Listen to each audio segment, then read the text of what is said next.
Pallipalayam chicken gravy மாதிரி அதே ஸ்டைல்ல இன்னைக்கு நம்ம பீஃப வச்சு பண்ணிடலாமா? இதுக்கு ஒரு சின்ன பாத்திரத்துல எண்ணெய் ஊத்திக்கிறேன். ஒரு கப்பு ஃபுல்லா தேங்காவை நீளமா மெலிசா கட் பண்ணி இந்த மாதிரி கோல்டு கலர் ஆகுற வரையும் வறுத்து வச்சுக்கலாம்.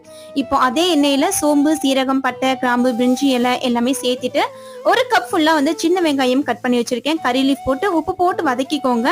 இஞ்சி பூண்டு பேஸ்ட் 1 டீஸ்பூன் அளவுக்கு போட்டு பச்சை வாசனை போனதுக்கு அப்புறமா ஒரு பெரிய சைஸ்ல உள்ள தக்காளியை குட்டி குட்டியா சாப் பண்ணி மஞ்சத்தூள், மிளகாத்தூள், கொத்தமல்லி தூள், சீரக பவுடர் இது 4 பவுடர் மட்டும் போட்டு நல்லா மிக்ஸ் கொடுத்துக்கோங்க.